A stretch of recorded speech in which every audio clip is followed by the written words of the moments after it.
His Excellency Governor of St. Martin, the Honorable Ajamu Bailey, Honorable President of Parliament, Mrs. Sarah Westcott Williams, the Honorable Prime Minister of St. Martin, Dr. Luc Mercelina,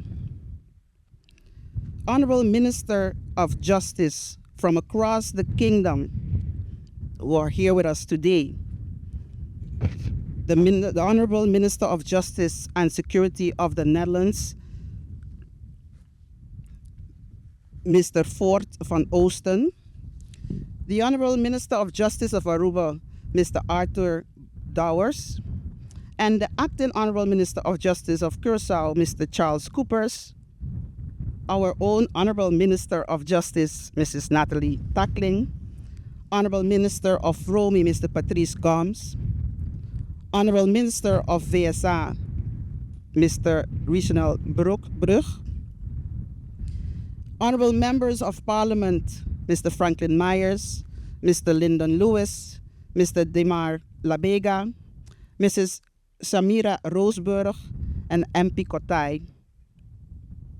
Our French counterparts, the representative of Preferred Saint Barthélemy and Saint-Martin, Ms. Marie Hildegard, and the first Vice President of the Collectivité of Saint-Martin, Mr. Alan Richardson.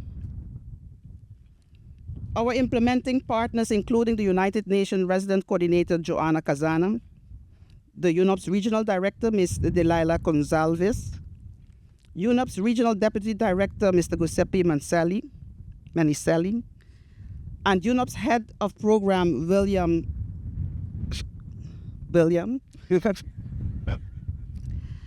UNODC Project Lead, Rafael Marito Souza, and their respective delegations, to our esteemed justice leadership, including Chief Prosecutor Manon Redebeks, the Chief of Police Carl John, the Director of the Prison, Mr. Carty, the Secretary General, the Vice President of the Joint Court of Justice, to our colleagues from the Royal Navy, our Principal Defense Office, ladies and gentlemen, representatives from the VKS, our colleagues from across the region, from Aruba, Curaçao, and St. Martin and the Netherlands, our prison guards, our colleagues, ladies and gentlemen, welcome, Bombini,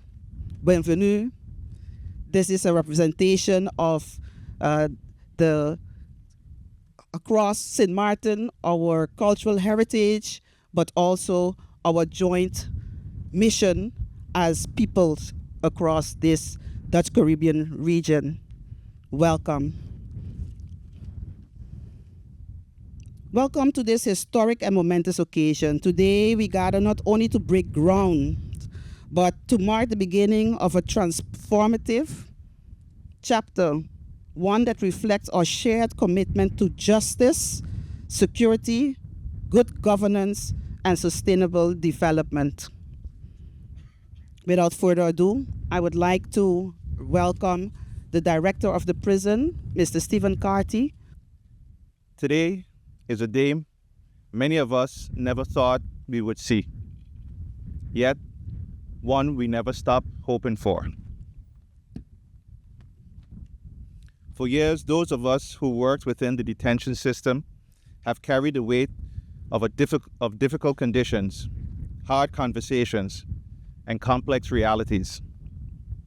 It has not been easy. There were moments of frustration, moments of uncertainty, and moments where progress felt painfully slow. And even when it seemed impossible, our people continued to believe that change was possible. This groundbreaking represents a long-awaited light at the end of the tunnel. It tells our correction officers that we are seen and that their work matters. It tells those in custody that they are not forgotten.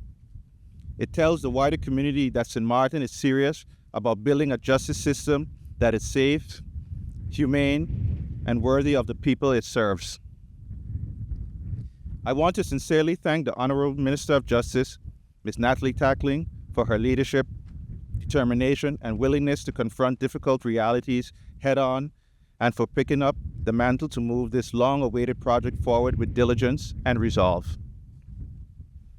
I also acknowledge the previous ministers of justice, whose efforts laid the groundwork that has been brought us to this moment. This milestone would not be possible without a collective commitment. I also extend deep appreciation to the implementation teams, our international partners, engineers, planners, and everyone who contributed to getting us here.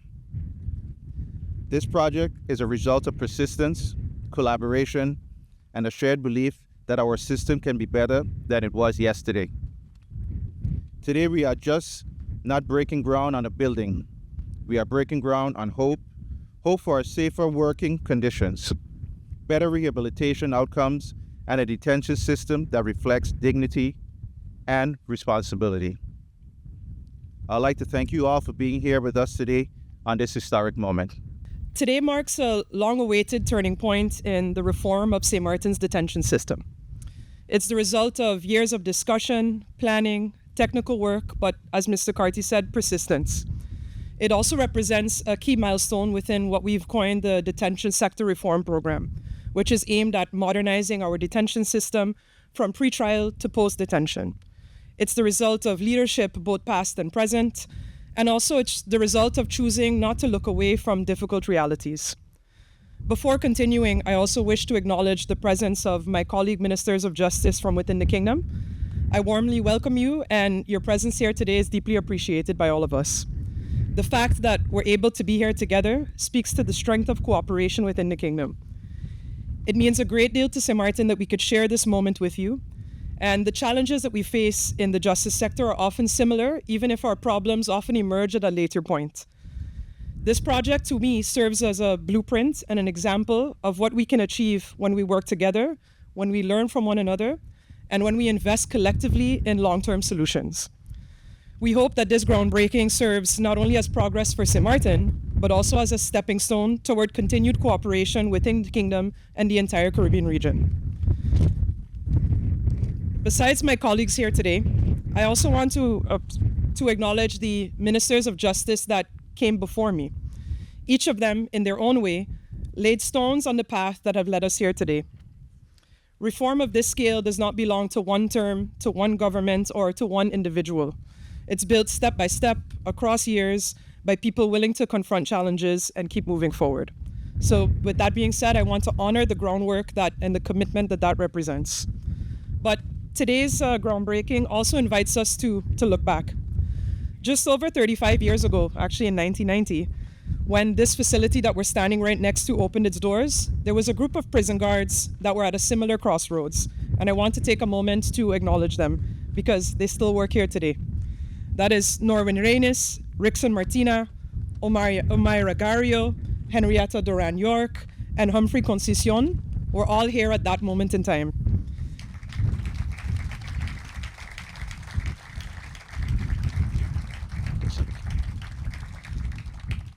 And they, and many others like them, carried this institution through decades of service, sacrifice, resilience, and often under conditions that none of us should have ever asked them to have to work under. So, we acknowledge them today because this moment stands on the foundation that all of them helped to build. So thank you, guys.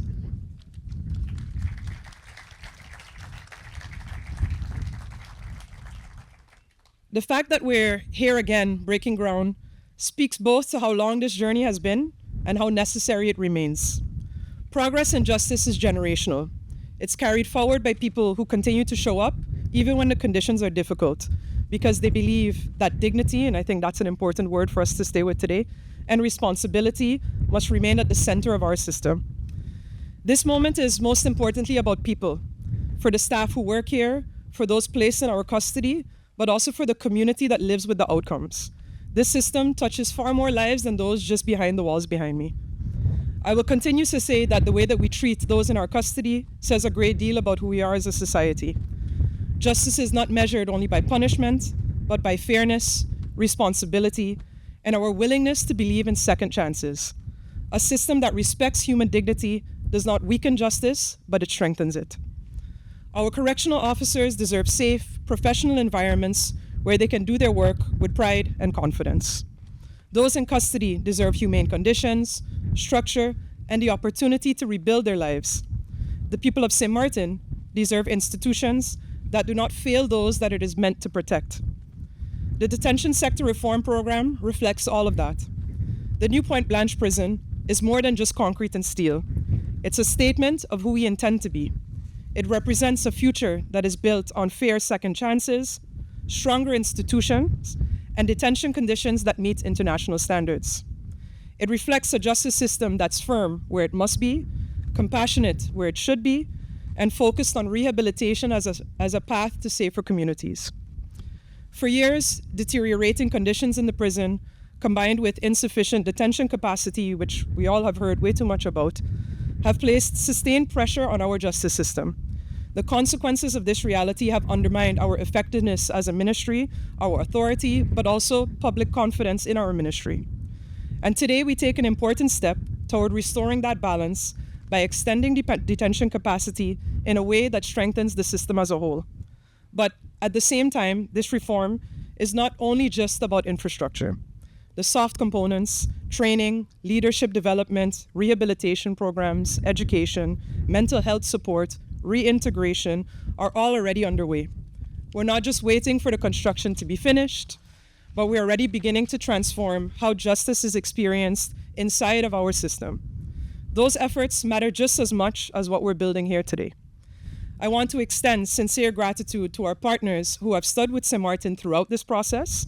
I want to thank the UNOPS, UNODC, for its continued support on the human and institutional side of this reform, and of course, the Ministry of BZK for its partnership and commitment to strengthening St. Martin's justice sector. Together, these partnerships have brought expertise while respecting local ownership. This reform is locally led, grounded in our realities, and it's designed by our people for our people. And I want to thank all these stakeholders for supporting our vision and for helping us bring that to life. To our justice professionals across the detention chain, thank you. You've carried this system through difficult times, and your resilience and commitment have helped shape this reform, and your voices will continue to guide it. To Parliament, the Council of Ministers, and all other stakeholders, this is a national effort. The responsibility to see it through belongs to all of us. And I say that fully aware that when I say national effort, I really mean, please don't cut my budget. But today's groundbreaking reflects a clear commitment to building institutions that work for our people, uphold dignity, and contribute to a safer and more just St. Martin. This is not the end of the journey. It's the beginning of a new standard, one that we must uphold and measure ourselves against for years to come. What we break ground on today must be reflected tomorrow in how justice is experienced, practiced, and most importantly, trusted in this country. Thank you all for being here for this historic moment. Because this groundbreaking ceremony is a milestone. First and foremost, this project will contribute to a safe and secure St. Martin, where impunity is not an option and actions have consequences, if you allow me to echo Ms. Tackling's words. But I also believe imprisonment should lead detainees towards better, more honest lives. That means imprisonment should not only be about punishment, but also about education, about creating opportunities for people to earn money in a decent way and to build a better future once they are released. And today we are taking a major step towards a well-functioning, humane prison system in which punishment and prospects go hand in hand. A system that functions as a pillar of the rule of law. And this milestone today provides perspective for the complex challenges from the past and to the present. And the fact that all of us are standing here together is not just symbolic, but in fact is a concrete result of intensive cooperation between Sint Maarten and the Netherlands on prison matters. And I speak on behalf of the entire Dutch government when I say that we wish to continue this cooperation in the future. In that light, I want especially to mention the State Secretary for the Interior and the Kingdom Relations, Mr. Eddy van Marum, because his ministry made 20 million euros available for this construction project, as well as 10 million euros for broader improvements for the detention sector. And Mr. van Marum has made great efforts to ensure progress on this project from the side of the government of the Netherlands, for which I thank him. 5 years after the first meetings on this very important topic between the Ministry of the Interior of the Kingdom and Kingdom Relations, the Minister of Justice of Sint Maarten and the United Nations Office for Project Services, construction is now getting underway. And this is a tangible result that follows an extensive design phase and a thorough procurement process. And it is thanks to the efforts of a great many people that the design will now come to life. And I'm very happy that you introduced some of them who are standing behind there and who even worked here so many years ago and are still doing it today. I'm sure we all look forward to seeing the facility's expanded capacity from mid-2027 onwards. We are all aware that the construction phase will be challenging. The prison will remain operational while the work takes place. I have confidence in the dedication of Minister Tackling, as well as the prison director and its staff, UNOPS and the contractor and their team, to ensure the project is carried out swiftly and smoothly. Thank you, Minister Tackling, for allowing me to share these brief remarks, but most of all, I want to take this moment to congratulate you and your predecessors, which I've seen here today, I've met earlier this week, on achieving this milestone. Your combined efforts have led us all to this point. I look forward to our continued cooperation on prison matters within the Kingdom, and I'm very happy to be here today with the team who came all the way over from the Netherlands today with me. Thank you so much for your attention. It's my great pleasure and privilege to represent the United Nations system at this groundbreaking ceremony and be with you in the moment that really marks a collective effort and a collective decision to shift away from an overstretched system of correctional facilities and environment to a system that's more aligned with human rights, with international standards, with what humanity sees as affordable for everyone, leaving no one behind. We at the United Nations, and I as the representative of the UN system overall and the coordinator of the family of the UN agencies, are really proud to be here, and we are delighted to see this kind of partnership, cooperation, and also financing coming for a facility that will be truly modern and demonstrate the commitment of, in the first place, San Martin, to the international cooperation, to international standards, to the Mandela rules that are the established benchmark of the correctional facilities, but also to using the United Nations as instruments in the implementation of such complex undertakings. We have enjoyed excellent cooperation and partnership with the government of San Martin, as well as the governments of Aruba and Curacao, and we are also very grateful for the support of the Netherlands to multilateralism globally and to the United Nations organization. I think in the moment of history that we are now going through and facing, this kind of partnership is really a beacon of hope, a beacon of very concrete work that the United Nations will continue to do in the name of human rights, in the name of justice, in the name of equality. And this is what I want to highlight today as a really good dimension of what this initiative represents. I'm delighted to be here together with the Regional Director of the UN Office of Project Services. I'm very, very pleased to see that we have continued collaboration over so many years preparing this very important project. It's a very complex undertaking, so of course it takes time funding is also absolutely essential. So we are really happy that you reached this point, and congratulations on that. And we are really coming together as a family of United Nations organizations. You will also meet the team of the United Nations Office on Drugs and Crime, who are working very closely already with the director of the facility to make sure that it's not only the physical aspects that we are addressing, but that also the rehabilitation aspects that the minister has already mentioned are going to be further developed to give people who are here in this prison a better chance at rehabilitation and preparation for their own integration into the normal life out of prison. I had the chance to visit this prison yesterday, and I was really interested to hear, first of all, from the director of the facility about the work they're doing. And one of the things that you will be interested to know is that out of 14 guards, 60% are women. And all of the inmates in the prison are men. So this is something that also proves the power of, sort of combining the best capacities of both men and women, and also the very important and extremely difficult work that women are doing here. So hands up to you guys. Bravo. Many of you are here from the beginning, so we know that.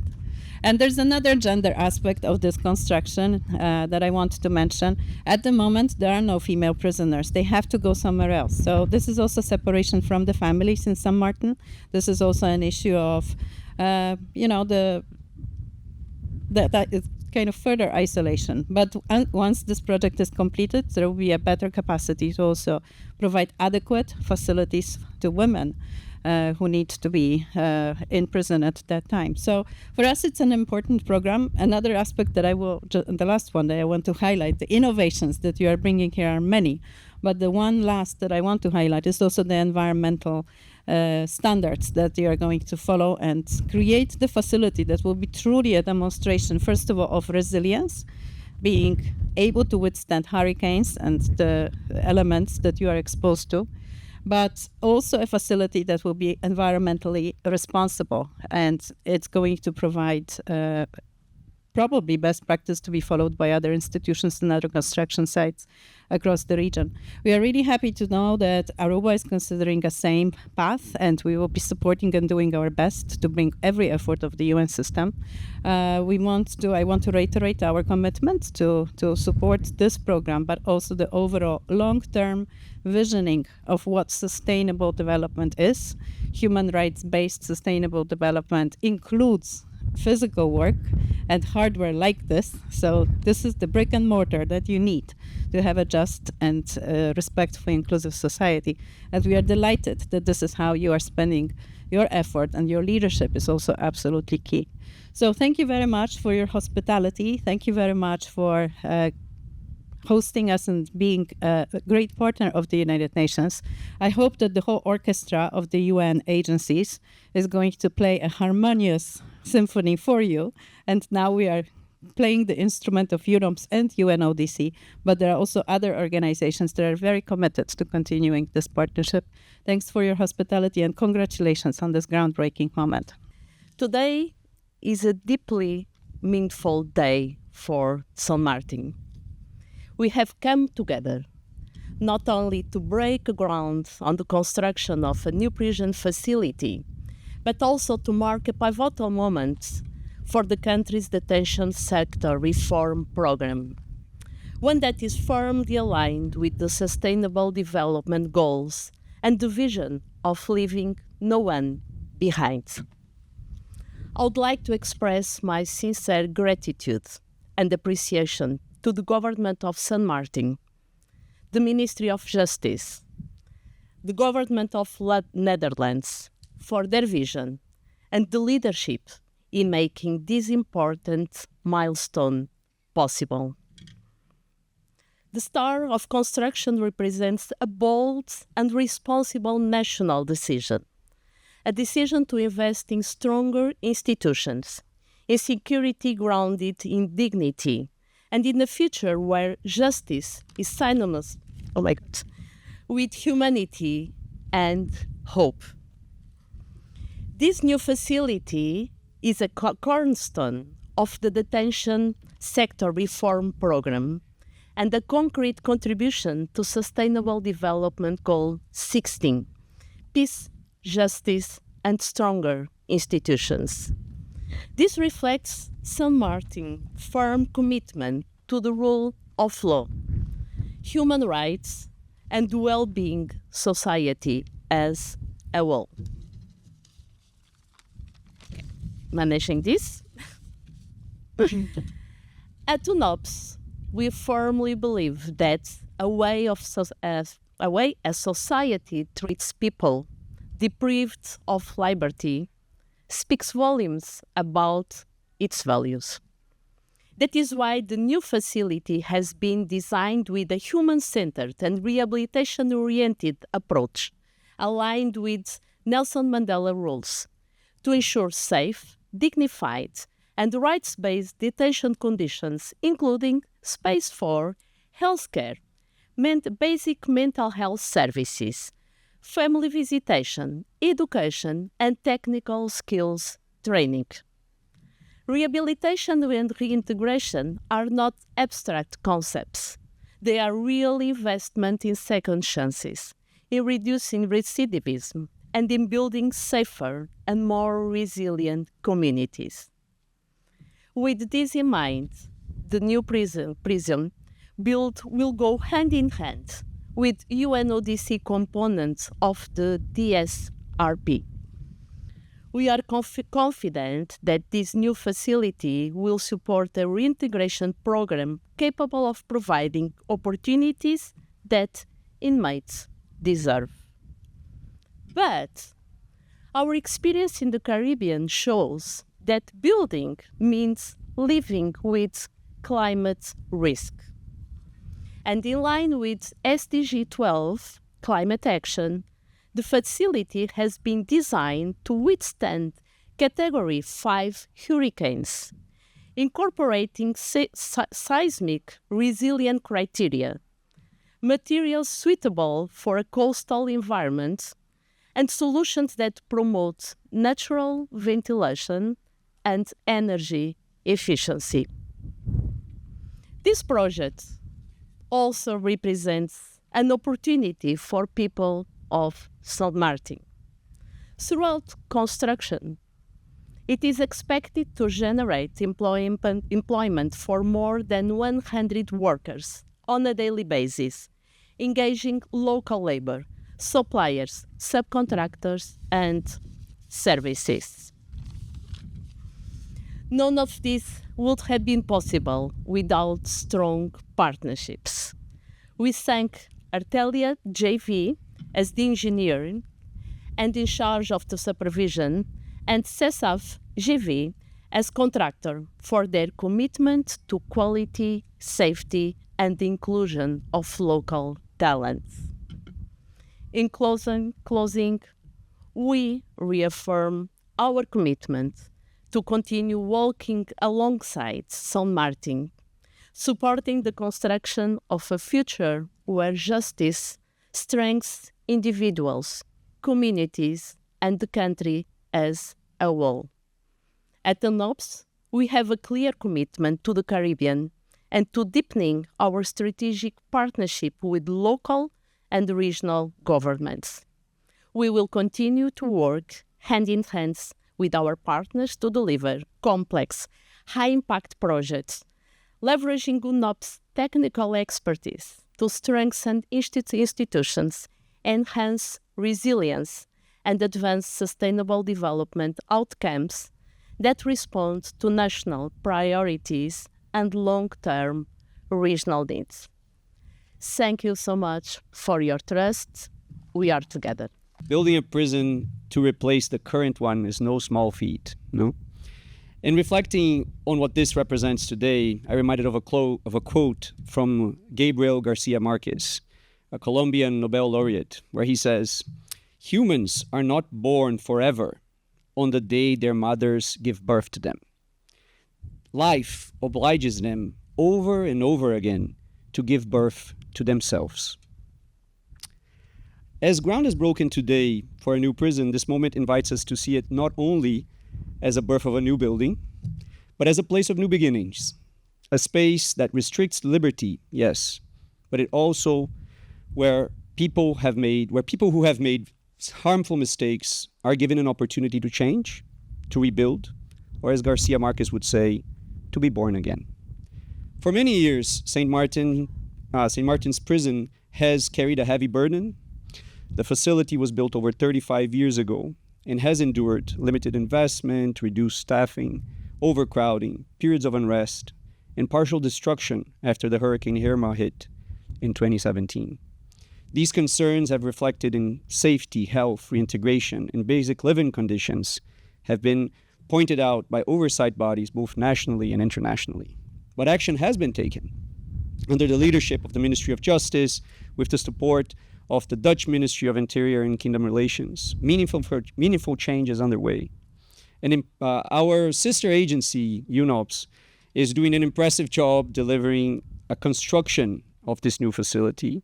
And we, at the UN Office on Drugs and Crime, are here to add value beyond the brick and mortar by strengthening capacity of staff, improving conditions of detention, supporting reform across the justice system, and extending that work beyond the prison walls to post-release, to non-custodial measures, and to legal frameworks. Building and spaces matter. Natural light, ventilation, green areas, sufficient rooms for education, for work and training, spacious visiting areas, proper facilities for staff to work in, to have meals, to rest, all have a real impact. But ultimately, a prison is as good as the people and the programs in it. And that is why UNODC is proud to be part of this effort. We wish to see workshop spaces filled with vocational training, prison industries, and opportunities for paid work. For that, we will work with the private sector to build partnerships and inclusive, productive activities. We aim to place education at the center of reintegration, linking literacy, math, science, with work, sports, arts, music. For that, we need to support pathways that connect learning in the classroom with other partners, with other volunteers and groups who can come into prison and support.